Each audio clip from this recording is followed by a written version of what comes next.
Haleluya, puji Tuhan. Adalah salah satu rencana Tuhan bagi kita gerejanya, mempersatukan kita dalam satu kesatuan tubuh Kristus sampai kita menjadi mempelainya. Kembali tangkap pujian kita, oh betapa besar anugerahnya.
Tuhan, tiba saatnya kita akan menikmati firman Tuhan. Dan siapkan hati kita, saudara kita semua bersama kita bangkit berdiri. Tangkap pujian kita, ku bertekun dalam iman.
kami bersyukur kemurahan Tuhan yang begitu besar bagi kami malam ini ya Tuhan. Engkau menuntun kami boleh ada beribadah kepadamu, melayani Engkau. Kami bawa setiap pujian penyembahan kami kepadamu, karena Engkau Allah yang layak kami sembah, kami puji. Kami bersyukur buat semua pertolongan Tuhan, perkenan Tuhan bagi kami. Kami menerima firman-Mu, menerima tubuh dan darah-Mu yang memberikan kekuatan kepada kami Tuhan. Urapilah kami semua, buat hati kami percaya dan memberikan hidup kami untuk selalu diubahkan, dibentuk oleh firman-Mu ya Tuhan. Firman yang hidup selalu menjamin hidup kami, firman yang kuat menguatkan kami, bahkan firman yang tajam selalu menyucikan kami Tuhan.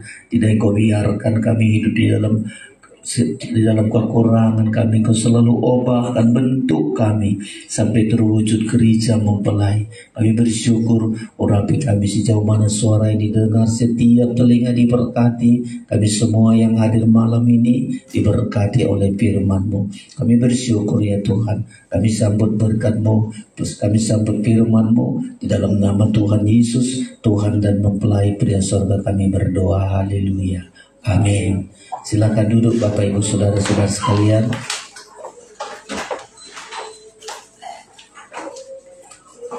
Haleluya, sungguh kita bersyukur buat segala kasih dan kemurahan Tuhan yang Tuhan limpahkan bagi kita. Kita bisa ada malam hari ini saudara-saudara karena pertolongan Tuhan yang begitu kuat, begitu besar bagi kita, sehingga kita bisa ada pada malam hari ini untuk menikmati berkat firman pengajaran yang selalu meneguhkan dan menguatkan kita saudara-saudara. Sebelum menyampaikan firman Allah, kami sampaikan salam sejahtera bagi kita semua. Salam. Iya, Tuhan memberkati kita saudara-saudara. Kita berada di hari-hari terakhir ini, kita harus mempertahankan iman kita. Karena kalau Tuhan Yesus datang, kalau anak manusia datang ke bumi, adakah ia mendapati iman di bumi? Jadi saya sangat beberapa tema ke depan ini untuk belajar kita saudara-saudara tentang iman kita yang harus kita miliki. Iman kita harus kuat, iman kita harus kita perjuangkan saudara-saudara sekalian. Ya, kita menghadapi pertarungan iman di kebaktian PA kemarin ya saudara-saudara, karena yang diupayakan oleh iblis itu adalah iman kita gugur. Ya, kalau sudah iman kita gugur, saudara-saudara hancurlah segalanya. Tetapi kita harus menghadapi pertarungan iman ini saudara-saudara sekalian. Kita harus di pihak Tuhan. Kita harus rasakan pihak Tuhan yang selalu menopang dan menyertai kita. Dan tema kita hari ini adalah saudara-saudara sekalian, orang percaya dapat melihat apa yang tidak kelihatan. Orang punya iman itu, orang percaya itu memiliki mata iman. Saudara-saudara, seringkali disebut begitu, mata hati yang terang. Ya, mata tidak hanya mata jasmani ini, tapi mata hati terang. Untuk dapat melihat yang tidak dilihat oleh orang lain. Orang dunia tidak melihat, tapi kita bisa melihatnya. Sesuatu yang di dunia ini tidak dilihat oleh mata manusia, kita bisa melihat, kita bisa memandangnya.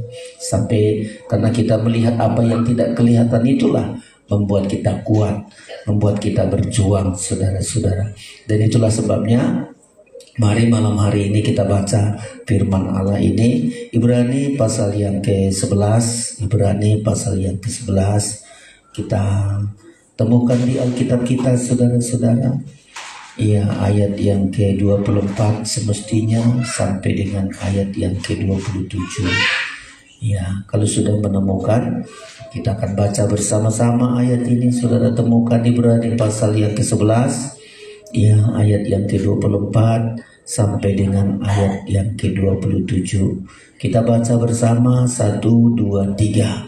Karena iman, maka Musa setelah dewasa menolak disebut anak putri Firaun, karena ia lebih suka menderita sengsara dengan umat Allah daripada untuk sementara menikmati kesenangan dari dosa. 26. Ia menganggap penghinaan karena Kristus sebagai kekayaan yang lebih besar daripada semua harta Mesir, sebab pandangannya ia arahkan kepada upah. 27. Karena iman maka ia telah meninggalkan Mesir dengan tidak takut akan murka raja.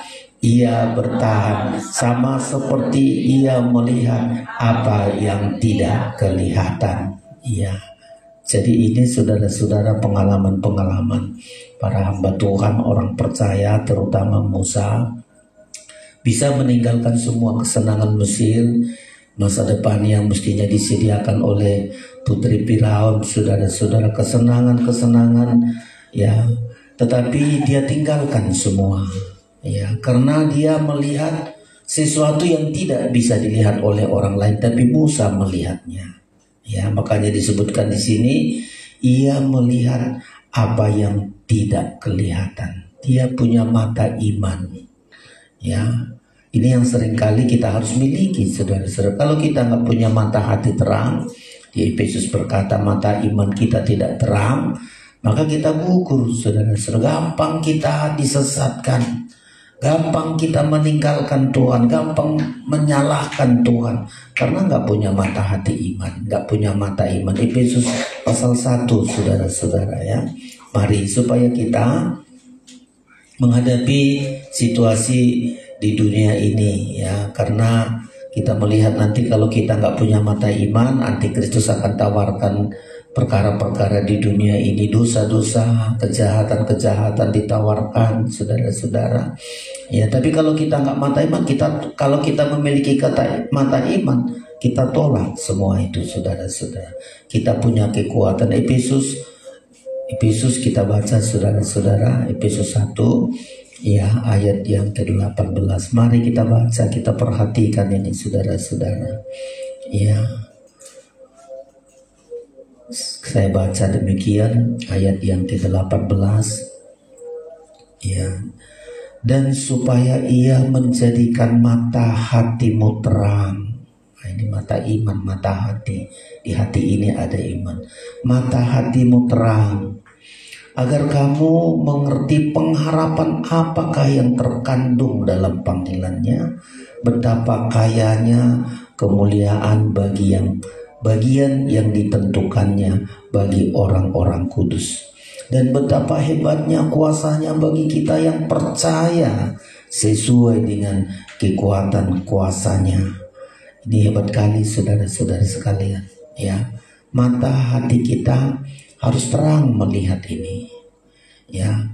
Kalau Musa tidak punya mata hati terang, mesti dia bilang, aduh, kenapa aku harus tinggalkan istana, menjumpai saudara-saudaranya adalah orang budak di Mesir, ya. Tapi karena dia dipanggil oleh Tuhan, diutus Tuhan, ayo Musa, ya, bebaskan orang-orang Israel, bebaskan umat Tuhan dari perbudakan, walau menderita, walau kesukaran dihadapi oleh Musa, tapi karena matanya punya mata iman. Saudara, kalau kita ikut Tuhan hanya mata jasmani ini, berkat-berkat, kesenangan dunia, satu saat kita pun akan lemah iman kita. Satu saat kita pun tidak punya iman, ya, tidak percaya sungguh-sungguh sama Tuhan. Tapi karena memiliki mata iman, mata terang, ya, di Efesus ini, supaya ia menjadikan mata hatimu terang, ya, iman kita, saudara-saudara. Tentang apa yang penting kita melihat? Orang percaya harus memiliki iman, ya, tentang pengharapan yang disediakan oleh Tuhan.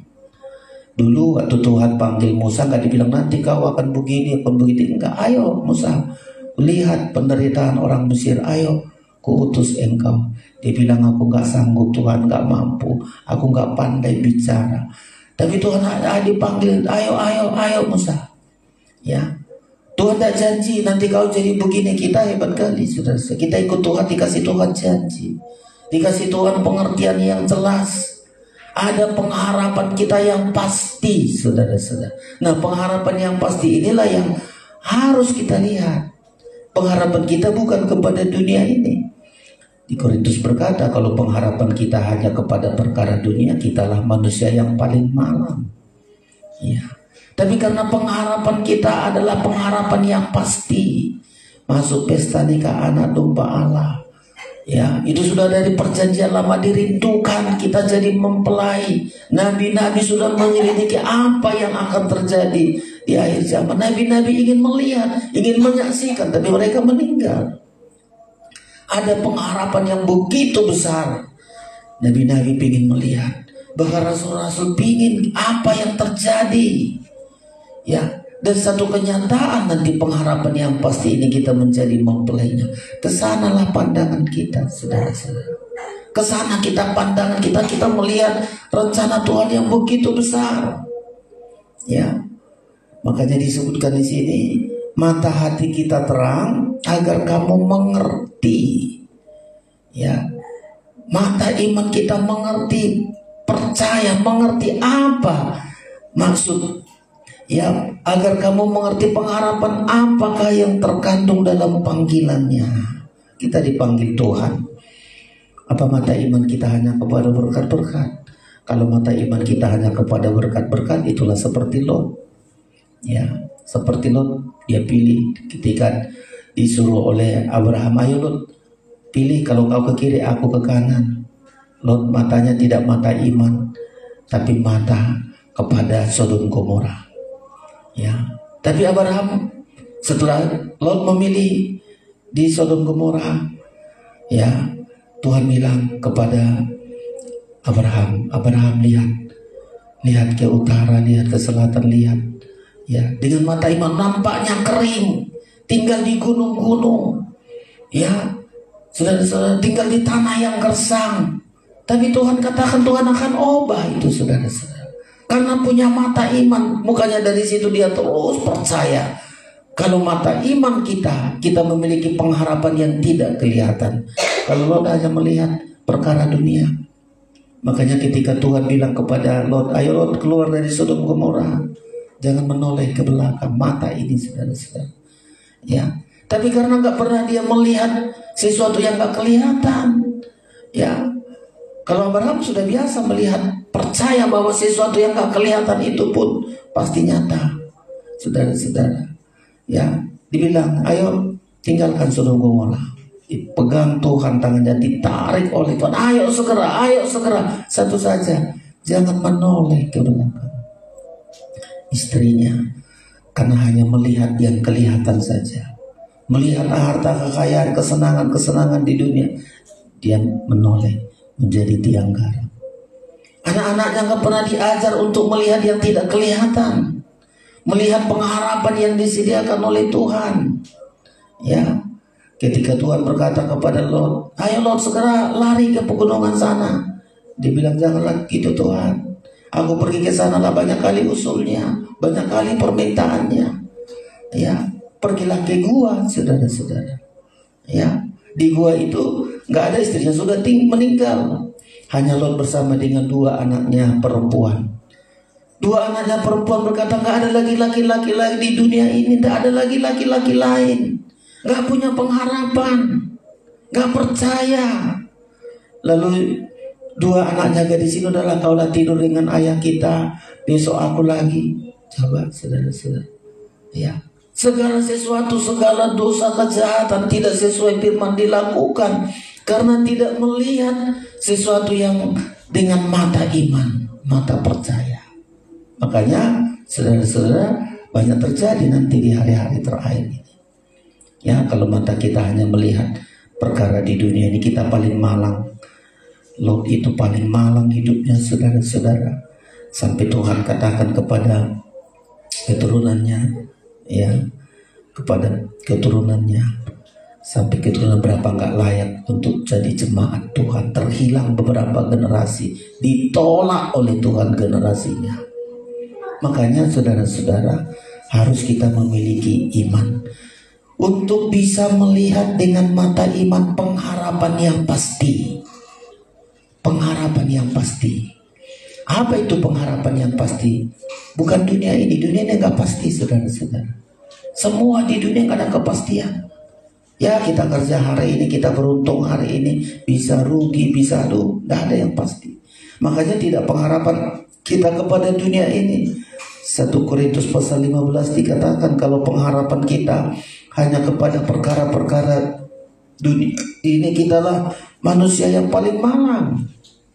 Ya, makanya kita belajarlah saudara-saudara.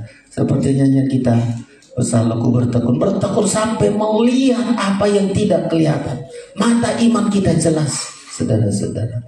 Ya, 1 Korintus 15 demikian 19. Jikalau kita hanya dalam hidup ini saja menaruh pengharapan kepada Kristus, ya, gak melihat dengan mata iman, gak mengerti pengharapan apa.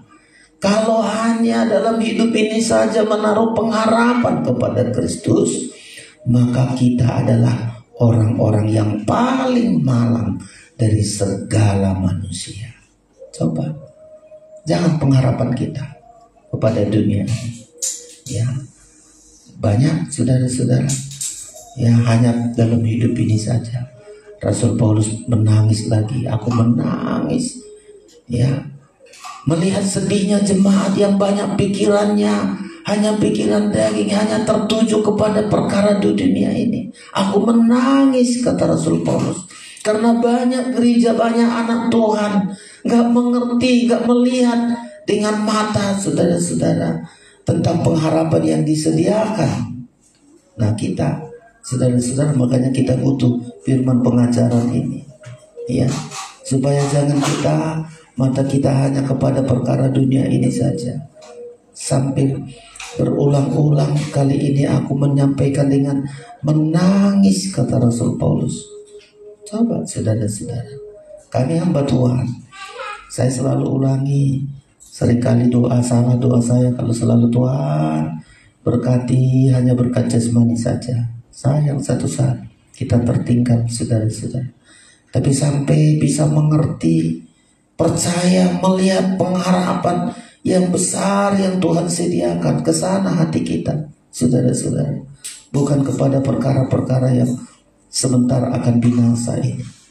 Ya, sungguh satu perjuangan kita, saudara-saudara, agar kita tetap punya pandangan iman, mata kita tertuju kepada pengharapan kita. Ya, Abraham punya pengharapan.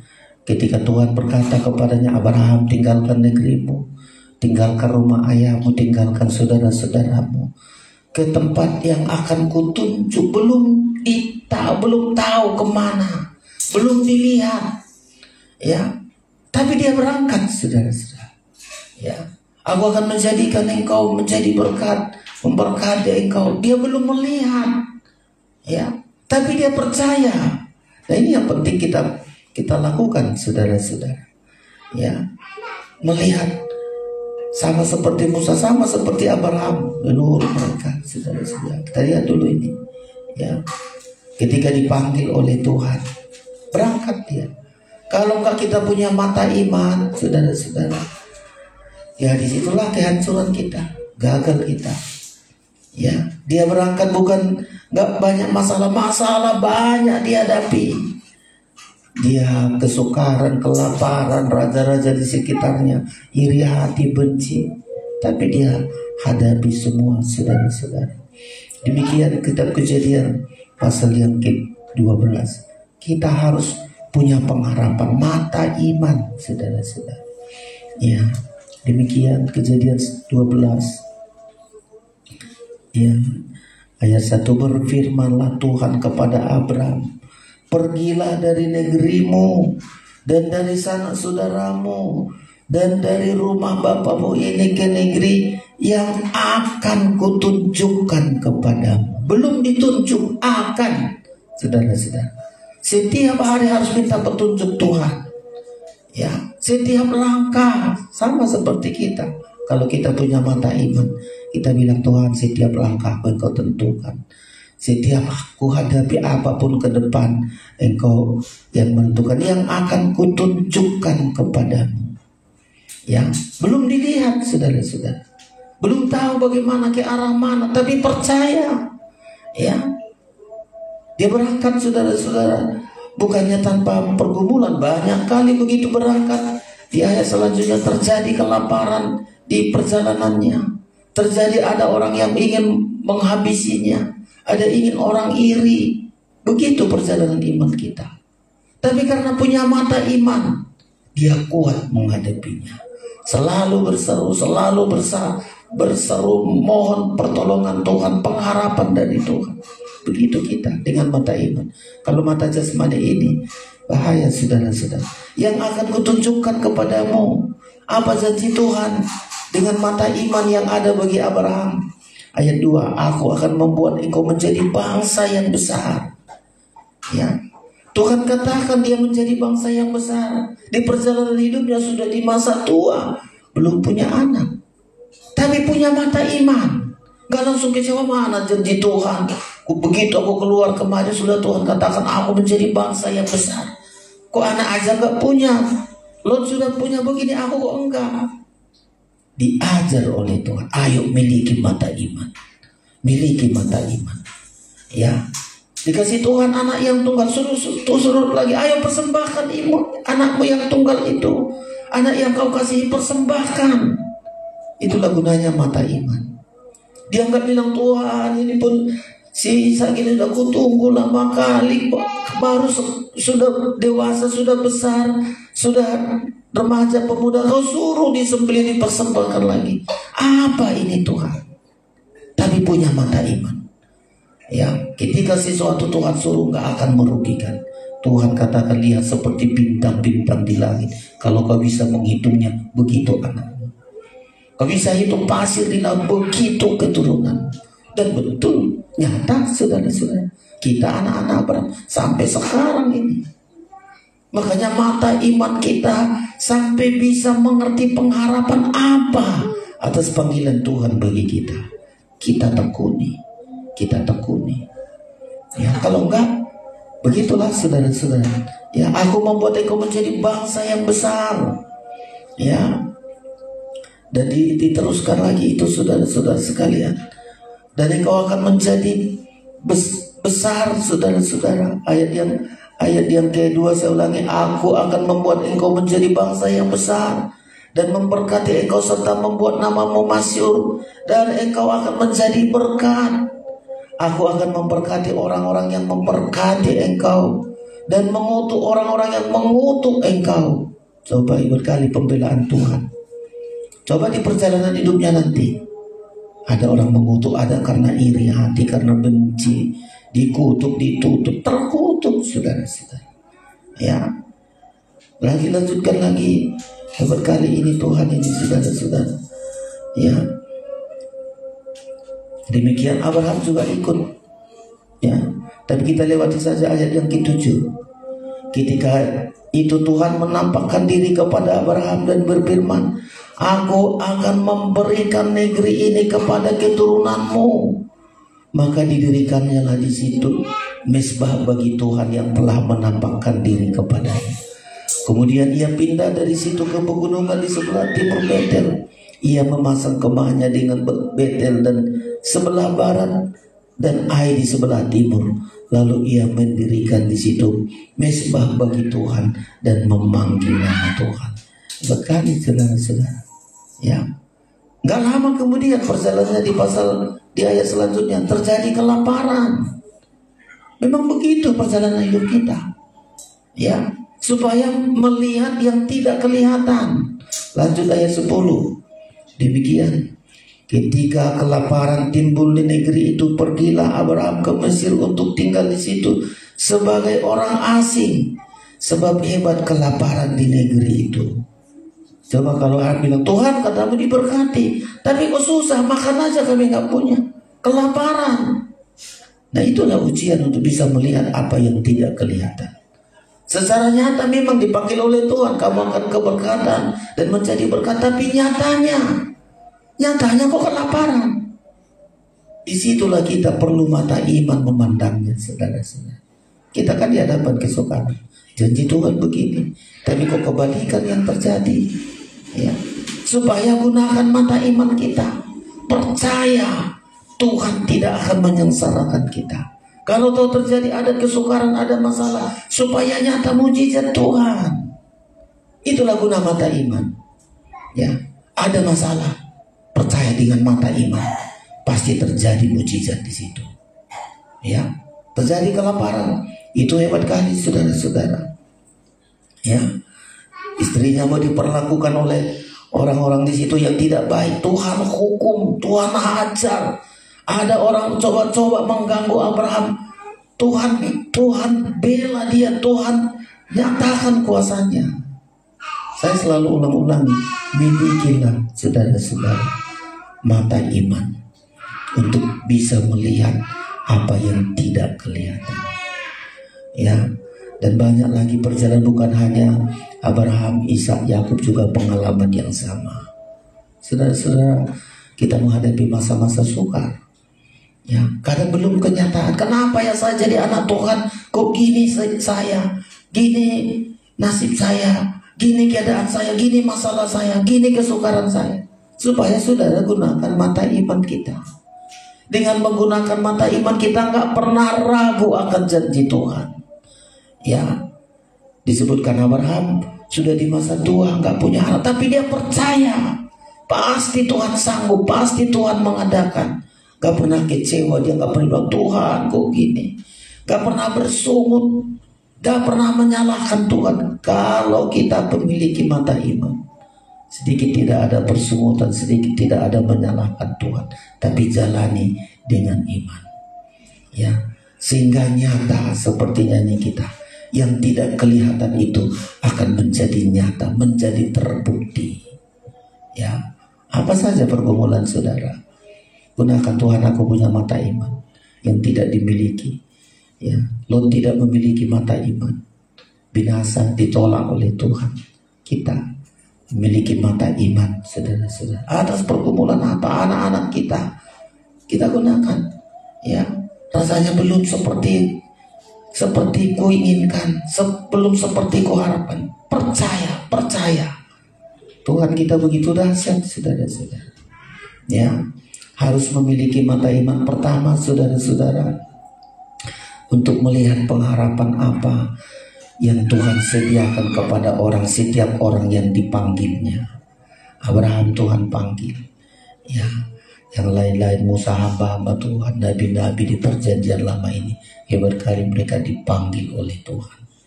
Gunakan mata iman. Ya, Daud itu juga memiliki mata iman hebat kali, saudara-saudara. Ya, di tengah perjuangan, pergumulan, menghadapi banyak kali, belajar gunakan mata iman. Ya, dan ini yang kita butuhkan, saudara-saudara. Orang yang percaya dapat melihat apa yang tidak kelihatan. Ya, Abraham contohnya, kalau ayat yang kita baca ini adalah Musa. Ya, apa sih diharapkan Musa? Ya, itu aja, apapun perbuatan Tuhan kepadanya, gak pernah menyalahkan Tuhan, gak pernah menuntut, gak pernah bersungut terhadap Tuhan. Karena punya mata iman, saudara-saudara. Dia tinggalkan negerinya, ya, dia menggembalakan bangsa Israel yang keras hati, yang banyak tuntutan, banyak permintaan, saudara-saudara. Itu pun dia lembutkan hatinya. Musa itu hebat kali. Musa itu orang kasar semestinya, ya, tapi dengan melihat mata iman dia melembutkan hatinya.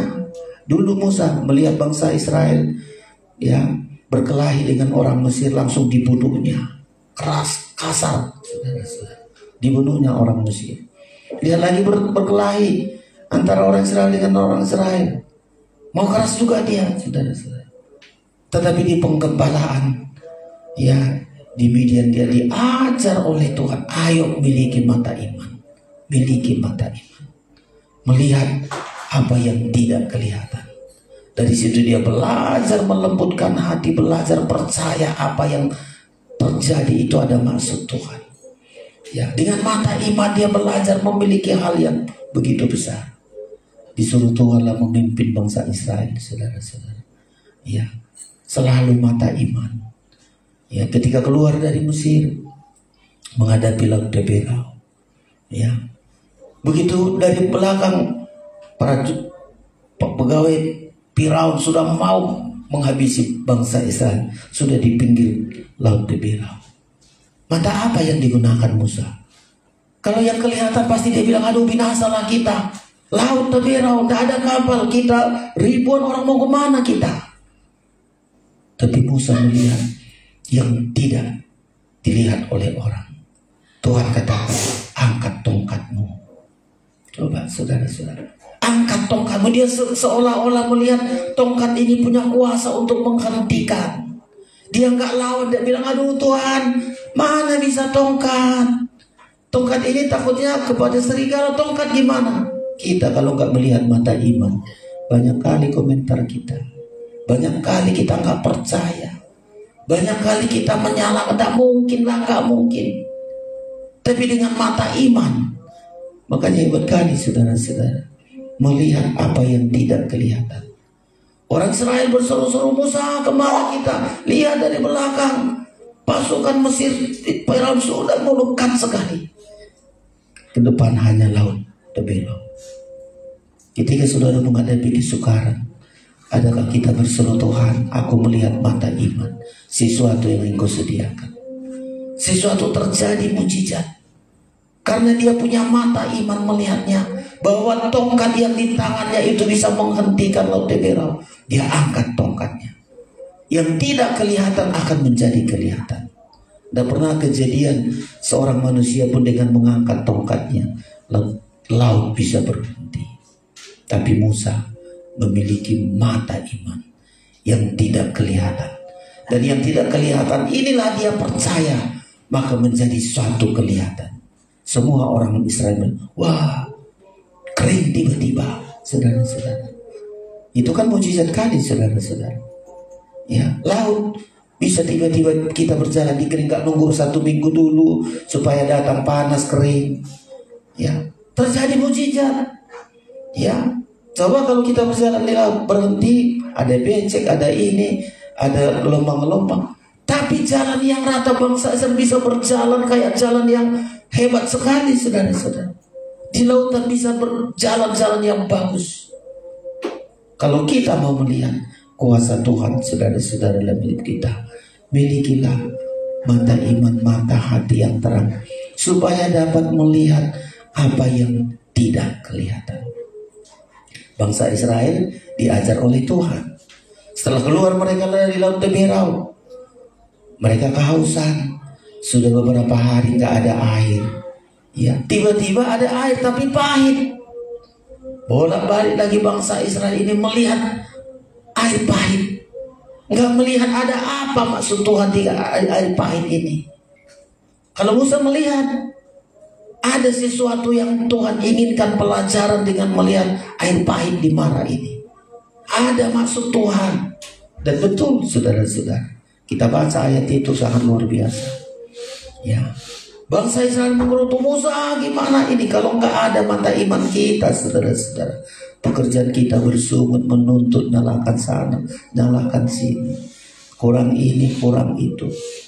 Tapi kalau mata iman kita berdiam diri seperti Musa, berseru ketika melihat hanya air pahit, Tuhan tunjukkan sepotong kayu. Ya, sepotong kayu apalah artinya, saudara-saudara? Kalau mata kita hanya melihat mata sepotong kayu, nggak terjadi mujizat. Tapi karena melihat apa yang tidak kelihatan, Musa mengambil sepotong kayu, dilemparkan ke air pahit itu. Luar biasa, manis, saudara-saudara. Ya, dan bukan hanya manis ini saja. Begitu mereka berjalan melihat air sangat luar biasa, melihat pohon korma. Kalau kita bisa dengan mata iman kita melihat apa yang tidak kelihatan, waduh, mujizat Tuhan, saudara-saudara. Mujizat Tuhan terjadi dan kita bersyukur. Ya, coba kita cari dulu sebentar ini. Dan Tuhan ajar kita, ya, melihat apa yang tidak kelihatan. Kita Keluaran dulu kita lihat. Dan saudara, ketika saudara lihat, aduh mustahil lah, mustahil aku bisa begini, mustahil dapat begini, saudara harus katakan, saya melihat apa yang tidak kelihatan. Ya, yang tadinya ketakutan, yang tadinya kesukaran nampaknya saudara-saudara. Tapi ketika kita bisa melihat apa yang tidak kelihatan, itu sangat luar biasa. Kitab Keluaran 14, singkat saja saya baca ini saudara-saudara. Ya, mereka sudah ketakutan. Ya, orang pasukan Mesir sudah dekat sekali saudara-saudara sekalian. Ya, demikian pasal 14. Ya, ketakutan bangsa Israel, ayat 10 saya baca demikian. Ketika Firaun telah dekat, orang Israel menoleh, maka tampaklah orang Mesir bergerak menyusul mereka. Lalu sangat ketakutanlah orang Israel dan mereka berseru-seru kepada Tuhan. Apa katanya? Dan mereka berkata kepada Musa, apakah karena tidak ada kuburan di Mesir? Aduh, kalau nggak punya mata iman kita begitu. Ada masa lalu, mematilah aku, hancurlah aku, binasalah aku. Apakah karena nggak ada kuburan Musa di Mesir, maka engkau membawa kami untuk mati di padang gurun ini? Coba, nyata itu setiap orang yang nggak punya mata iman. Sedikit salah Musa, salah Tuhan, nggak mau melihat ada maksud Tuhan terjadi. Ya, lalu demikian berkata Musa kepada 13, tetapi berkatalah Musa kepada bangsa itu, janganlah takut, berdirilah tetap dan lihatlah keselamatan dari Tuhan yang akan memberikannya hari ini kepadamu. Sebab orang Mesir yang kamu lihat hari ini tidak akan kamu lihat lagi untuk selama-lamanya. Tuhan akan berperang untuk kamu dan kamu akan diam saja. Punya mata iman. Jangan takut. Coba hari-hari ini kita dihadapkan dengan banyak kesukaran, saudara-saudara. Ya, orang percaya harus dapat melihat apa yang kita tidak kelihatan. Belum dibilang Tuhan kepada Musa, tapi sudah di seberang sana. Jangan takut, tetap kuatlah. Betul, sudah mulai perkataan iman. Kan kemarin orang memiliki iman itu mulai perkataan iman. Ya, tindakan iman. Berdiri teguh dengan iman. Sampai berani memberi. Hebat kali saudara-saudara. Ya, jadi sebutkan berdiri teguh, jangan goyah, tetap lihat keselamatan dari Tuhan. Lalu tindakan Tuhan 15, berfirmanlah Tuhan kepada Musa, mengapa engkau berseru-seru demikian kepadaku? Katakanlah kepada orang Israel supaya mereka berangkat. Disuruh berangkat, saudara-saudara.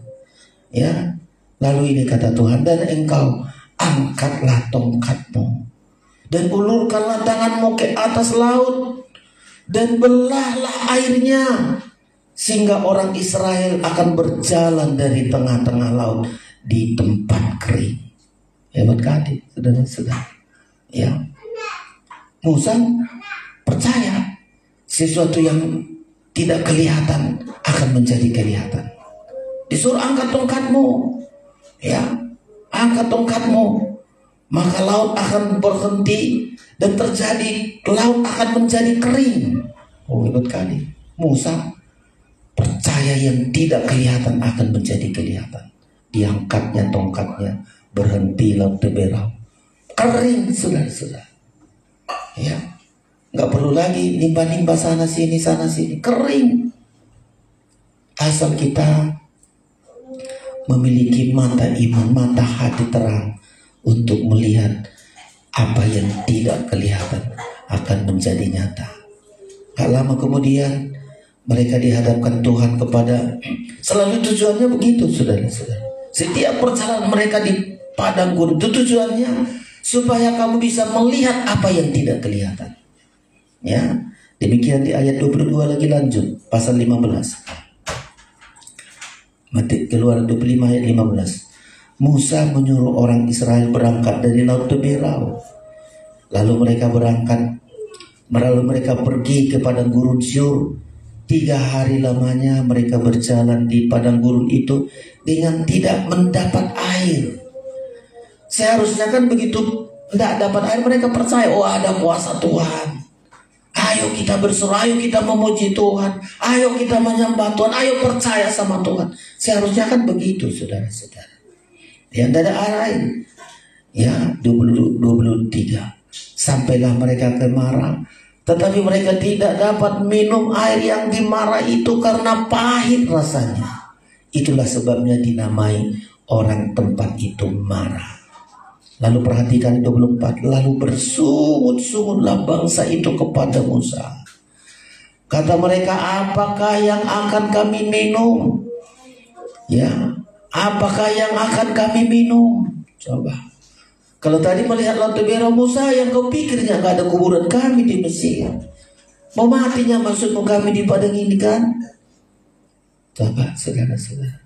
Kalau enggak melihat mata iman, mata terang, bila terjadi mereka bersungut-sungut.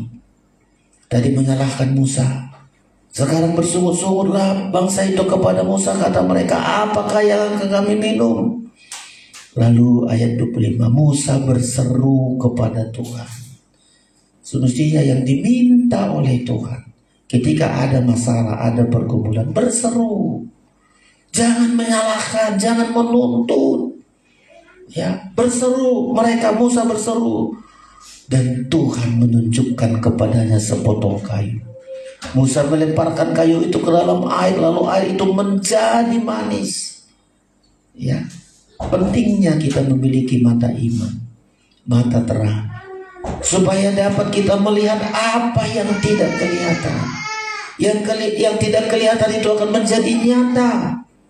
Musa pun tidak bertanya, kenapa sepotong kayu Tuhan? Kami kan butuh air, kenapa kayu? Itulah hebatnya, saudara-saudara. Kalau kita memiliki mata iman, sesuatu yang nampaknya gak mungkin. Ya, kami butuh air, tapi Tuhan katakan ada kayu. Lemparkan sepotong kayu itu. Ya, Musa melemparkan kayu itu ke dalam air, lalu air itu menjadi manis. Di sanalah Tuhan berketetapan, memberikan Tuhan ketetapan-ketetapan dan peraturan-peraturan kepada mereka. Dan di sanalah Tuhan mencoba mereka. Dan seterusnya, saudara-saudara. Setelah terjadi gak lama itu, ya, air menjadi pahit. Lalu Tuhan katakan di 26, firman-Nya, jika kamu sungguh-sungguh mendengarkan suara Tuhan Allahmu dan melakukan apa yang benar di matanya dan memasang telingamu kepada perintah-perintahnya dan tetap mengikuti segala ketetapan-ketetapannya, maka aku tidak akan menimpakan kepadamu penyakit manapun yang telah kutimpakan kepada orang Mesir, sebab aku Tuhanlah yang menyembuhkan engkau. 27, sesudah itu sampailah mereka di Elim. Di sana ada 12 mata air dan 7 pohon korma. Lalu berkemahlah mereka di sana di tepi air itu. Coba saudara-saudara. Ya. Jadi kita harus memiliki mata iman. Ya, mata iman. Mata iman yang bisa melihat sesuatu yang gak kelihatan. Sesuatu yang gak kelihatan itu akan menjadi nyata. Tuhan tunjukkan, izinkan mereka menghadapi air yang pahit, bukan supaya menyiksa mereka. Kita kan langsung negatif pikiran kita. Menghadapi Laut Merah, yang kau pikirnya Musa gak ada kuburan, dipikirnya maksud Tuhan salah. Ya, selalu negatif pikirannya, menyiksa kaminya ini, mematikan kaminya ini. Kadang kita di pengajaran ini dengan firman menyusahkannya ini, menyesalkan kaminya ini. Coba, nggak sampai satu saat mati berkelimpangan, nggak sampai ke rencana Tuhan. Semua orang-orang ini, ya, yang selalu nyalahkan Tuhan, yang nggak percaya, yang hanya melihat yang kelihatan saja. Ya, Tuhan sediakan, saudara-saudara. Ya, dan banyak lagi pengalaman-pengalaman mereka. Pada intinya, kita harus orang percaya harus dapat melihat apa yang tidak kelihatan. Supaya apa? Supaya kita lihat mujizat. Kita lihat mujizat. Ya. Dan itu akan terjadi di dalam hidup kita, saudara-saudara. Ini yang pertama. Kalau kita orang percaya dapat melihat apa yang tidak kelihatan, maka dia memiliki pengharapan.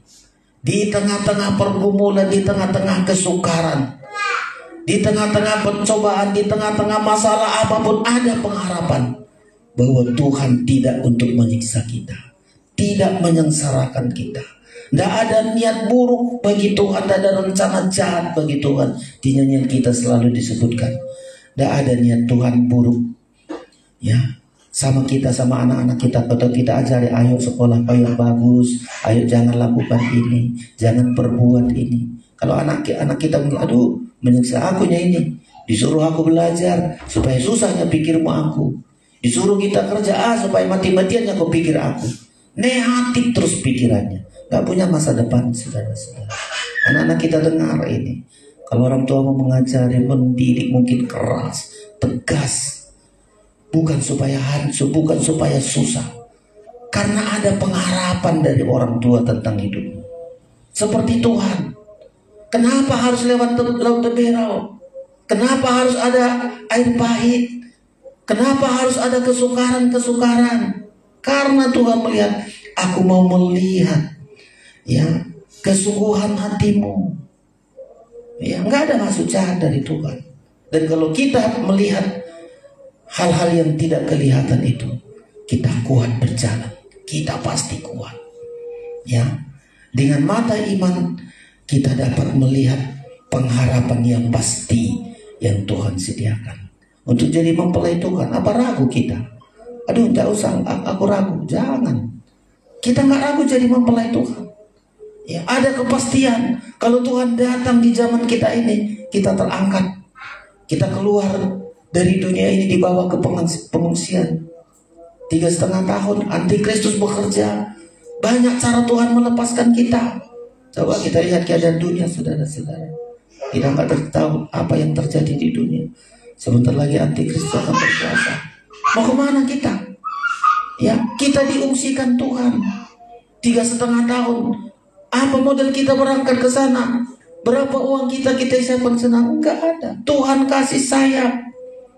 Ya, Tuhan kasih sayap. Ketika Tuhan nanti katakan aku berangkat, ayo berangkat, janganlah Tuhan, masih ada hartaku, masih ada, tertinggal, saudara, binasa. Tapi belajar melihat apa yang tidak kelihatan. Untuk berangkat juga nanti ke padang gurun, seperti bangsa Israel di padang gurun ini, dibutuhkan kita memiliki mata terang, bisa melihat apa yang tidak kelihatan. Kalau saudara tak bisa melihat apa yang tidak kelihatan, saudara akan kuat pegang dunia ini. Kalau aku berangkat ke sana nanti, aduh, gimana hartaku? Apa makananku ke sana? Gimana ini? Saudara gak berangkat. Saudara berada di aniaya antikristus. Tapi kalau sudah belajar kita melihat apa yang tidak kelihatan, Tuhan katakan berangkat. Berangkat, tidak ada berat sedikit apapun, tidak ada ikatan apapun yang memberatkan hidup kita untuk berangkat, saudara-saudara. Melihat apa yang tidak kelihatan. Belajar itu, saudara-saudara, mulai sekarang. Ya, kalau saya jadi hamba Tuhan sudah bertahun-tahun sampai hari ini, selalu saya bilang, saya melihat yang tidak kelihatan. Pasti pengharapan yang pasti yang Tuhan sediakan. Makanya kita tidak perlu banyak bersungut, banyak menuntut, banyak menyalahkan, ya, ragu-ragu, banyak usul, seperti Lot, banyak usul, banyak permintaan. Aduh, kalau terlalu begitu kita saatnya tertinggal. Abraham selalu, kalau sudah baca Abraham, gak pernah terlalu banyak usul, permintaan, permohonan. Apa yang Tuhan katakan, walau mustahil, walau gak mungkin, percaya. Yang tidak kelihatan itu dipegang, dipercaya, diyakini, maka akan terjadi mujizat-mujizat. Ada lagi yang kedua, saudara-saudara. Ya, dengan mata iman kita dapat melihat pengharapan yang pasti yang Tuhan sediakan. Yang kedua, masih di Efesus tadi, bisa melihat betapa kayanya. Jadi kekayaan dunia ini yang kita perhatikan. Balik lagi ke Efesus, saudara-saudara, ya. Efesus pasal yang ke-1 tadi. Efesus 1 tadi, saudara-saudara. Ya. Demikian ayat 18, Efesus 1 ayat 18. Dan supaya ia menjadikan mata hatimu terang, agar kamu mengerti pengharapan apakah yang terkandung dalam panggilannya. Itu tadi sudah. Terus betapa kayanya kemuliaan bagian yang ditentukannya bagi orang-orang kudus. Kekayaan kemuliaan bagi orang-orang kudus. Ya, Abraham mulia apa enggak? Mulia kali, saudara-saudara. Musa mulia enggak? Mulia kali pun. Ya, ada kemuliaan yang terkandung, kemuliaan yang ditentukan bagi orang-orang kudus. Dan ini perlu kita lihat, penting kita lihat ini, saudara-saudara. Ya, di tengah pergumulan, kesukaran, masalah-masalah, perlu dengan mata iman dapat melihat apa yang tidak kelihatan tentang betapa kayanya kemuliaan bagi yang ditentukan bagi orang-orang kudus. Kemuliaan, saudara-saudara. Musa mulia apa enggak? Mulia kali, saudara-saudara. Tidak ada seorang pun manusia ini mati dikuburkan Tuhan. Tidak ada satu orang pun di Alkitab kita dia mati lalu Tuhan menguburkan. Penguburannya Tuhan menguburkan. Mulia kali, saudara-saudara. Kalau kita melihat orang lain, mulia kali menguburkan dia kan. Banyak kali orang-orang rame, pestanya pesta besar. Mulia itu kuburannya. Enggak. Ya, Tuhan yang menguburkannya. Ya, setelah Tuhan menguburkannya, dijaga oleh malaikat mayatnya, saudara-saudara. Hebat kali. Ya, dijaga oleh malaikat. Tidak ada orang berani mengganggu mayatnya Musa. Itu mulia kali. Setelah itu Tuhan angkat dia, saudara-saudara. Tuhan bangkitkan dia. Dia hidup. Apakah bisa harta kita membuat begitu? Gak bisa, saudara-saudara. Ada kemuliaan yang ditentukan bagi orang-orang kudus. Kalau bangsa Israel, karena banyak bersungut, ada mati di telan bumi, hidup-hidup. Tanah itu membuka mulutnya, dia masuk mati di situ. Ada yang mati karena nafsu rakus. Ya, karena banyak tuntutan, tidak melihat dengan mata iman. Matanya hanya melihat perkara dunia. Tapi bagi kita, saudara-saudara, bisa melihat betapa kayanya kemuliaan bagian yang ditentukannya bagi orang-orang kudus. Kita lihat itu, saudara-saudara. Ya, mungkin kita direndahkan orang. Saya di masa tua, kami ini di usia sudah, kalau ibu gembala besok 64 tahun genap, ya kan? 64 genap. Kalau saya bulan 9 nanti baru 64 tahun genap, saudara-saudara. Ya, perjuangan kita begitu hebat. Ya, saya ketemu dengan istri saya ini, si Eli ini masih SMP kali, apa mama SD ya, masih SD itu mama si Cindi ini masih lari-lari pun kurasa sama siapa. Coba sekarang dia sudah punya cucu, sudah punya anak. Ya, betapa banyaknya perjuangan kami hadapi. Apa yang kami pegang? Melihat sesuatu yang tidak kelihatan, percaya kepada sesuatu yang tidak kelihatan, mengadakan mujizat. Ya, dan ini terus kita perjuangkan. Jangan ragu kita, Tuhan, kalau Engkau membuat aku hidup, walau ada masalah begitu berat, ada masalah begitu pergumulan. Waktu istri saya sakit kanker, aduh, Silia masih kuliah, hati ini hancur. Tuhan gimana ini, Tuhan gimana? Tuhan pastikan. Di musim Covid dia kena Covid, saudara-saudara. Ya, kena Covid dia di rumah sakit Advent. 10 hari gak boleh jumpa, gak boleh ngasih, gak boleh apapun. Hati ini terkoyak, tapi kita melihat sesuatu yang tidak kelihatan. Ada maksud Tuhan yang begitu besar. Kemarin dokter bilang dia katarak karena ada gulanya. Ya, tadi runding-runding gimana mau operasi? Karena gak salah operasi lah. Ya, karena kabur, pakai kacamata makin kabur. Dokternya bilang harus operasi katarak satu-satu dulu, baru yang kedua. Terus runding tadi, gimana jadinya? Operasi katarak gak salah Pak. Nah, bagus, saudara-saudara. Percaya kita, ya, ada kuasa Tuhan yang begitu besar. Saya pun puji Tuhan, hari-hari ini Tuhan kasih kesehatan dengan karena percaya saya melihat, percaya kepada yang tidak kelihatan, sehingga yang tidak kelihatan itu akan menjadi suatu kenyataan.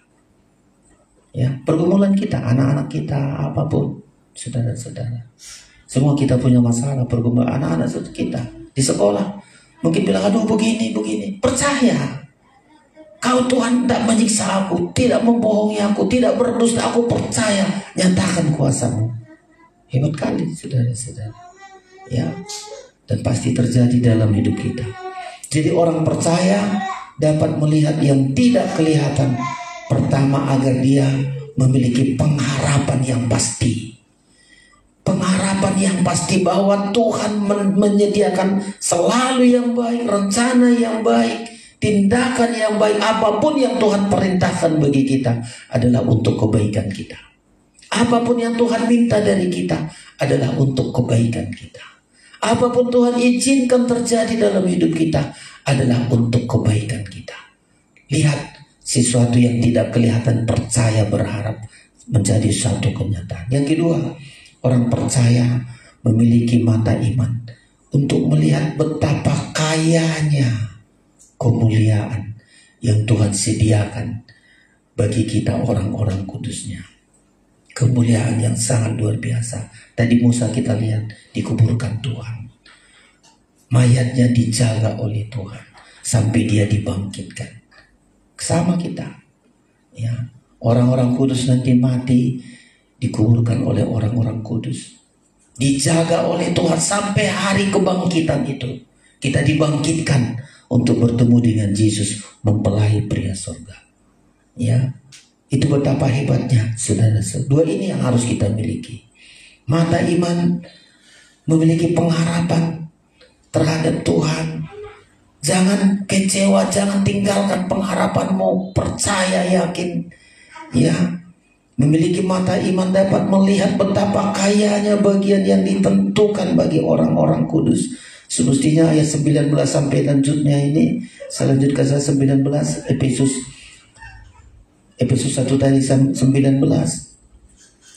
Dan betapa hebatnya kuasanya bagi kita yang percaya sesuai dengan kekuatan kuasanya yang dikerjakannya di dalam Kristus dengan membangkitkan dia dari antara orang mati dan mendudukkan dia di sebelah kanannya di surga. Jadi dua ini saudara-saudara yang harus kita miliki. Mata terang, mata iman, dapat melihat apa yang tidak kelihatan akan menjadi nyata dalam hidup kita. Terakhir, kalau kita memiliki mata iman, ya, sehingga memiliki pengharapan yang pasti, melihat betapa kayanya bagian yang ditentukan bagi kita. Sama seperti Musa, yang pertama dia lebih suka sengsara bersama dengan umat Tuhan. Jangan sengsara sedikit langsung bersungut. Sengsara sedikit langsung negatif pikirannya. Ulangi Ibrani, saudara-saudara. Ibrani 11 tadi kita ulangi. Ya. Dan Tuhan ulangi ini, ingin Tuhan katakan, jangan Musa, jangan seperti bangsa Israel sedikit sengsara langsung bilang bersungut-sungut. Apa karena nggak adanya kuburan Musa, menyiksa kaminya Musa, begitu. Tapi Musa ini sangat hebat. Berani pasal yang ke-11 tadi demikian, saya ulangi baca. Kalau kita memiliki mata, ya, dapat melihat yang tidak kelihatan, sehingga memiliki pengharapan yang pasti terhadap Tuhan, melihat betapa kayanya bagian yang ditentukan, maka sikap kita pertama adalah ayat 25, Matius 11 ayat 25.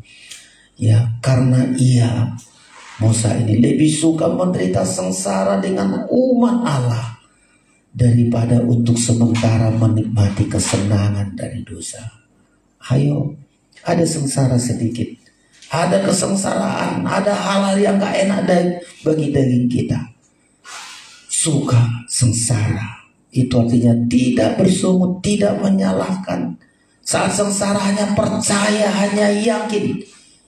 Ya, kesengsaraan sekarang kalau di Rasul Paulus mengatakan penderitaan sekarang tidak dibandingkan, tidak sebanding dengan kemuliaan yang Tuhan sediakan.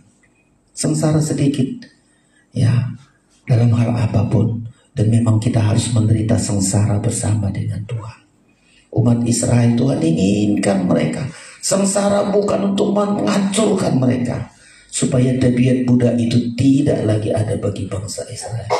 Inginkan Tuhan dari budak mereka menjadi raja-raja. Sama kita dari budak dosa, Tuhan inginkan kita menjadi raja-raja dalam kerajaan 1000 tahun. Tapi kalau ada sengsara, lebih suka, ya, lebih suka, nggak bersungut, nggak minta usul, nggak minta begini, sengsara, ya, kesengsaraan itu dia lebih suka, saudara-saudara.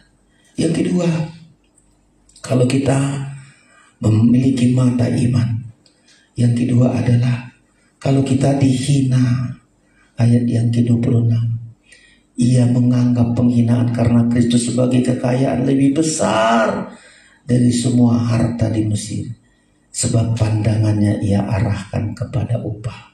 Musa itu sih, aduh saudara-saudara, pengalamannya begitu hebat. Dihina, ya, mau dilempari dengan batu, ya, dihina, ya, karena nggak adanya apa Musa. Mereka bersaudara, antara Harun saudara-saudaranya dengan Miriam mengata-ngatai dia, tapi Musa lembut hati, ya, Musa lembut hati, nggak jawab, nggak komentar apapun. Musa hanya berdiam diri sampai Tuhan yang buka bicara. Ya, penghinaan karena Kristus itu merupakan satu kekayaan yang besar.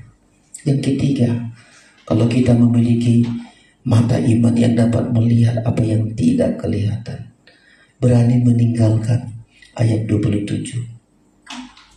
Karena iman, maka ia telah meninggalkan Mesir dengan tidak takut akan murka raja. Ia bertahan sama seperti ia melihat apa yang tidak kelihatan. Hari-hari ini saudara-saudara, mari belajar kita, ya, tidak hanya melihat seperti orang lihat saja. Orang dunia hanya melihat yang kelihatan ini, tapi kita bisa melihat apa yang tidak kelihatan, agar kita percaya, berharap pengharapan yang pasti, apa yang Tuhan janjikan akan menjadi kenyataan, dan kita melihat betapa kayanya bagian bagi orang-orang kudus. Jangan hanya mata daging ini. Mata daging ini menipu kita. Lot hanya mata daging ini, istrinya, anak-anaknya, ya, mereka binasa sampai Tuhan tolak generasinya.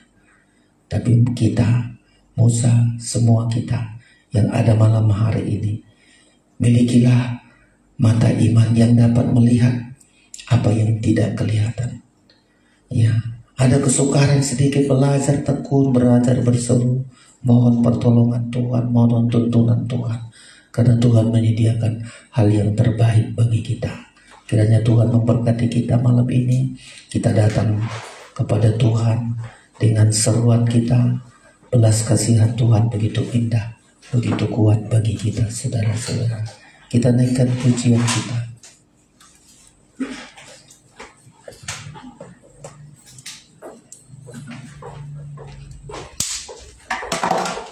Ya, nyanyian Psalm, ku bertekun. Kita naikkan nyanyian ini, 165 Psalm. Iya,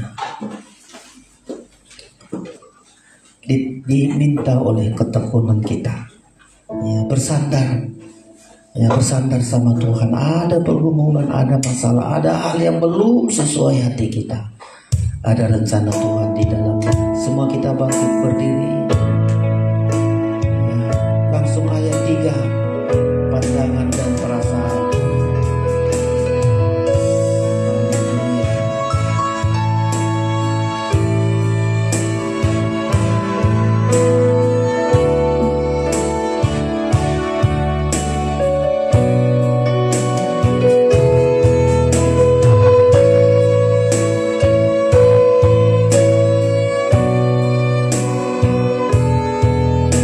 pandangan dan perasaanku.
Kita percaya Ku berkasih.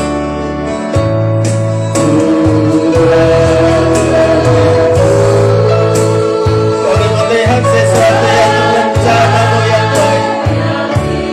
Kami melihat perkara besar Tuhan. Amin. Dia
kami melihat apa yang tidak kelihatan. Kami percaya kuasa-Mu yang hebat ya Tuhan. Kami percaya perkara kehebatanmu Tuhan kami. Kami percaya kesukaran bukan untuk menyiksa kami. Kami melihat hal-hal yang sukar bagi daging kami Tuhan. Rencana-Mu yang terbaik, rencana-Mu yang terindah Tuhan. Kami melihat perkara besar, pengharapan kami yang pasti. Kami melihat kekayaan yang besar yang setia.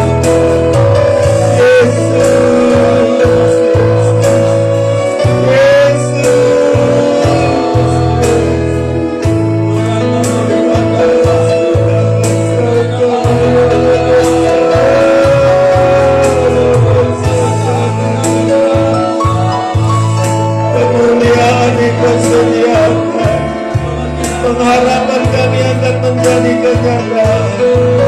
Kami benar-benar melihat apa yang tidak terlihat.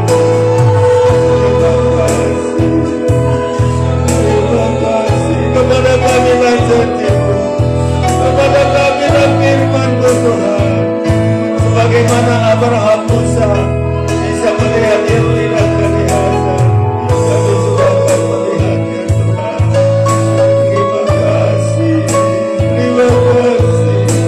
Masa-masa sukar ada maksud Tuhan di dalamnya. Pencobaan waktu kemuliaan-Mu, rencana-Mu begitu besar.